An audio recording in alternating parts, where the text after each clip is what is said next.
Mbote na bino banso baibozu libako ya kolanda biso boye bolamu na sauna biso mkono lelo na lokota na Lingala na Kivu Morning Post wita engumba Goma totala nini tolengele bino lelo. Mbulamatari ya Kinshasa ekundolaki mukolo moye baimboka bakabila banyamulenge babomamaka na Gatumba o ekolo Burundi na mobu nkoto mibale na minei mpe esakolaki ete esengeli sembo ekatama na tina ya bobomi bona. Batu bana ibabomaki mpe batu basusu zomi na minei bazokisamaki na masasi na bitumba kati ya FRDC na basima manduki ba CRP ya Thomas Lubanga na Lopa mpe na Iga Barrière mpe na Bunia. Ndenge moko mpe na Maimoya au territoire ya Beni o etuka ya Nord Kivu basima manduki ba ADF babomaki bato basato.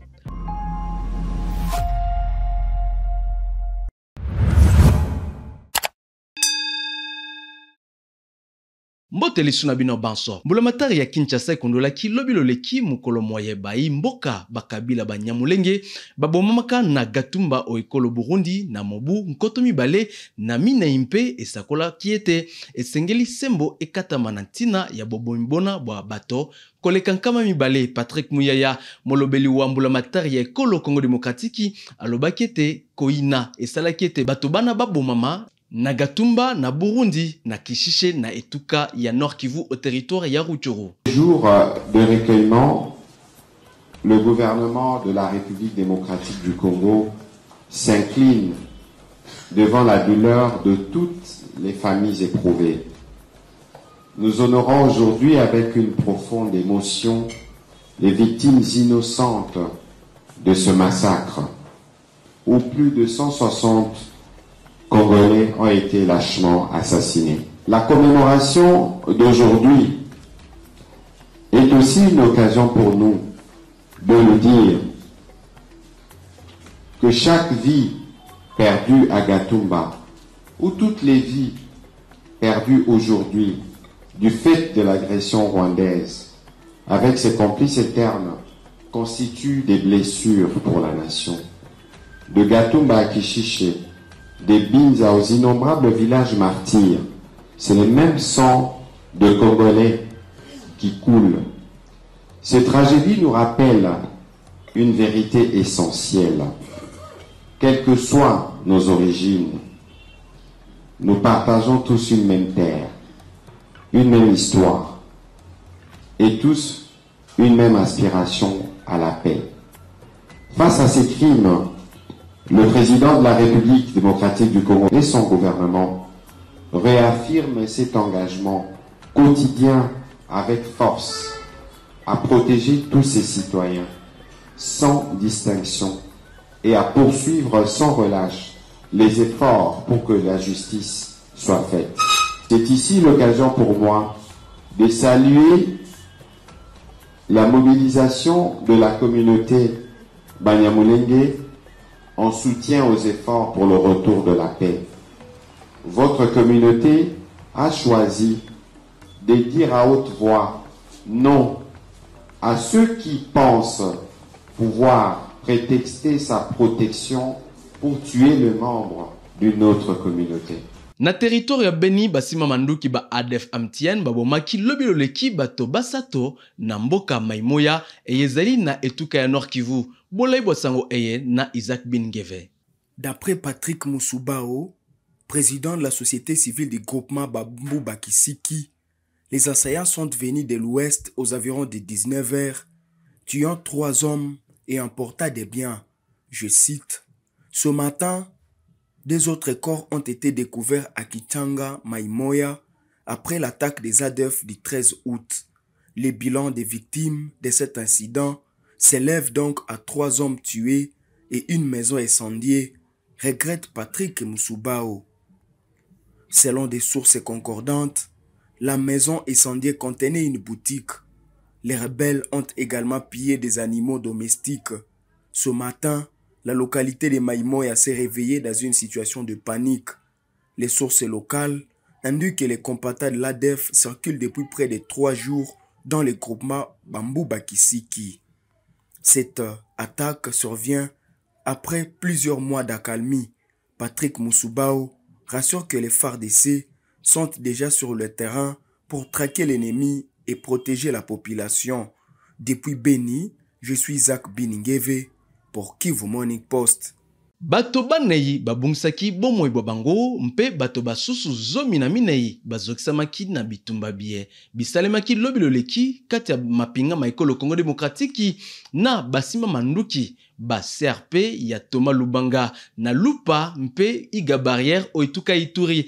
Rachid Koudra amemelaki biso sango ena. Au moins 4 personnes ont été tuées et 14 autres blessées dans des combats signalés mercredi 13 août entre les FARDC et les mouvements rebelles CRP de Thomas Lubanga à Lopa et Iga Barrière en territoire de Djougou à une vingtaine de kilomètres de la ville de Bunia. Ces affrontements ont entraîné des dégâts matériels et humains, des maisons d'habitation et ainsi des déplacés à Lindji touchés par des bombes qui auraient été larguées par les éléments des FARDC. Selon certaines sources locales et sanitaires, les miliciens de la Codeco aurait opéré avec les FARDC à Lopa pour pourchasser les éléments de la CRP. Une information rejetée par les porte-parole de l'armée, le lieutenant Gilles Ngongo. Le député national Gracie Irachan alerte la communauté internationale sur les crimes commis à Ituri, notamment dans la région d'Iga Barrière, Lopa, Nizi et d'autres localités du territoire de Djougou. L'armée promet de s'exprimer dans les heures qui suivent. Néanmoins, le lieutenant Gilles Ngongo, son porte-parole, a nié mardi lors de la célébration de la journée internationale de la jeunesse toute alliance entre les FARDC et les miliciens de la Codeco. Plusieurs habitats ont passé la nuit dans la brousse, indique l'un des habitats contactés ce jeudi matin. Des ambulances sont également présentes ce jeudi matin, aussi des déplacés de Lindji pour évacuer les blessés afin qu'ils reçoivent des soins appropriés à Bunia.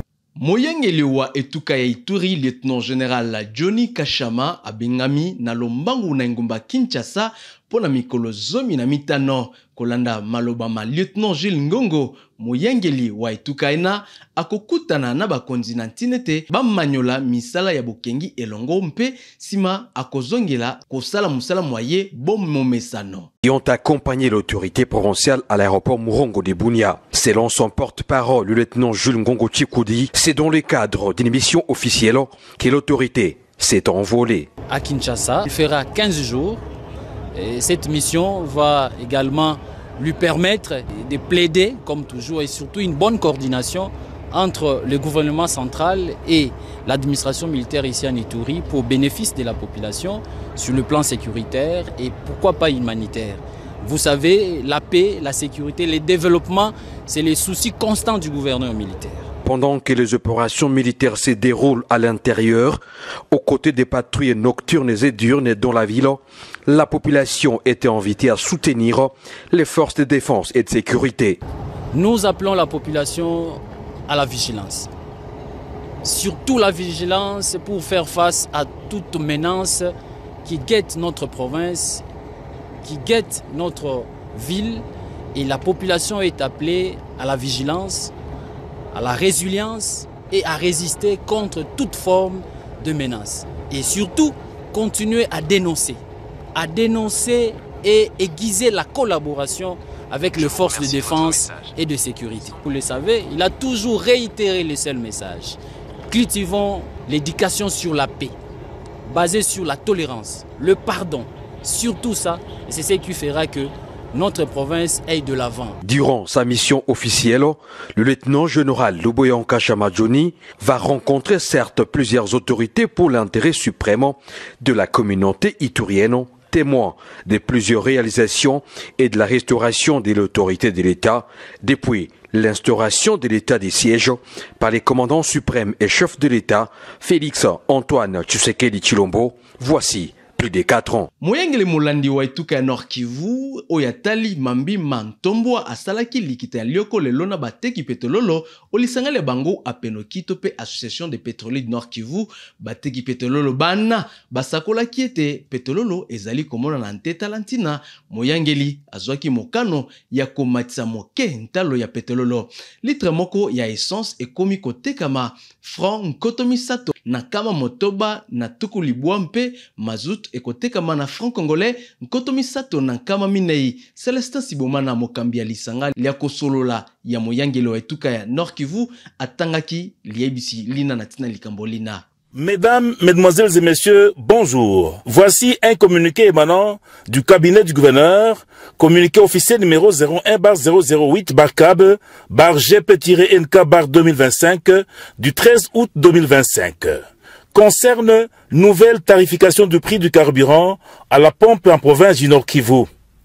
Il est porté à la connaissance de tous les détenteurs des stations-service ainsi que toute la population du Nord Kivu que suite à la rareté et la hausse du prix des produits pétroliers, essence, sur le marché mondial, l'autorité provinciale a tenu une réunion urgente avec les membres du comité de l'association des pétroliers du Nord Kivu, APENOKI en sigle, ce mercredi 13 août 2025, au cours de laquelle il a été décidé ce qui suit. À dater de ce jour, le prix officiel du carburant à la pompe est fixé de la manière suivante. 1. Essence, 1,23 $ américains, soit 3690 francs congolais. 2. Mazout, 1,14 $ américains, soit 3400 francs congolais. Ce tarif est d'application immédiate et devra être affiché de manière claire et lisible dans toutes les stations de la province du Nord Kivu. La PENOKI est chargée de veiller à la stricte application de cette structure tarifaire sur toute l'étendue de la province du Nord Kivu. Fait à Goma le 13 août 2025 pour le gouverneur de province, Amani Bahati Shadrack, vice-gouverneur chargé des questions économiques, financières et de développement. Merci de votre aimable attention. Moyangilo Etukaya Tanganyika Christian Kitongwa ayambaki lelo général Edi Kapende mokambia 22e région militaire na bokutani bona bakonzi babale bana bamanyola ki malamu misala mia bobateli mpe bokengi bwabisika bina mpe moyangeli asakola kete akokoba kosala musala mwaye na bakonzi bamapinga maekolo kaone mukatiki poete kimia ekisama na etuka na ye. Le gouverneur de la province du Tanganyika, Christian Kitungwa Mutiba, a reçu en audience ce lundi 11 août 2025 le général Edi Kapende, commandant de la 22e région militaire de l'espace Grand Katanga, en mission d'inspection des unités déployées sur l'étendue de la province. Et je suis venu dans le cadre de visite d'inspection des unités déployées dans cette juridiction. La discipline nous impose, quand on arrive dans une entité, de commencer par rencontrer l'autorité pour lui présenter nos civilités, lui déployer les programmes de notre séjour dans son entité et d'échanger avec lui sur les grandes questions qui intéressent la défense et la sécurité. Voilà pourquoi nous sommes venus le voir. Il nous a reçus et nous avons échangé et je pense que nous allons continuer à travailler pour que tout marche bien ici. Dès sa mission dans le Tanganyika, il s'agit de rappeler avec fermeté aux troupes les impératifs liés à leur mission régalienne. Dans un contexte où la sécurité des mers, non seulement un enjeu prioritaire, mais aussi un pilier central de l'action politique du gouverneur Christian Kitungwa Mutiba. Vice-premier ministre Yamambi ma fonction publique na école Congo démocratique Jean-Pierre Liaou abandisi misala miako yangela bokomisi kombo ya basali ezali na ntina koyeba motango mwa basali mpe koyeba lolenge mosolo mwa bango mokobimisa maka tango inso. Faisons suite à la note de service signée le 8 août 2025. Le vice-premier ministre, ministre en charge de la fonction publique Jean-Pierre Liaou, a présidé une séance de travail avec les membres de la commission de contrôle et d'identification biométrique des agents des services émargeant au budget annexe du pouvoir central. Ce travail-là, il sera fait en deux étapes principales. La première va porter sur la réception des dossiers venant de tous ces services et l'analyse de ces dossiers. Et ensuite, la deuxième étape va porter sur la descente sur terrain pour le contrôle qui aura pour objectif l'identification ou la localisation du service en vue d'établir une cartographie et ensuite le contrôle qui va porter sur les effectifs. Le vice-premier ministre Jean-Pierre Liaou a donné des directives claires pour le lancement effectif de cette opération qui vise à renforcer la maîtrise des effectifs et de la masse salariale dans les services et structures à budget annexe. Cette opération vend son pesant d'or. Pourquoi? Parce que nous voulons assainir. Nous devons assainir en matière de gestion du personnel et cela va nous conduire à la maîtrise des effectifs et à la masse salariale qui va avec. Nous rassurons l'autorité que le travail va bien se faire en toute rationalité et honnêteté. Parce que ce qui nous manquait surtout, c'était la volonté politique. Mais cette fois-ci, nous l'avons constaté. Cet engagement de l'autorité, et nous pensons que nous allons atteindre l'objectif de la maîtrise des effectifs et de la masse salariale. Cette démarche s'inscrit dans la continuité des réformes engagées en vue de moderniser l'administration publique et garantir une gestion rigoureuse, transparente et conforme aux standards de bonne gouvernance. Ntala suka ya basango na biso mkolmo lelo batata pe bamama matono mingi na bino banso Bible na biso botikala malamu o mabota mabino banso mpe tokuta na sumu mkolmo lobby.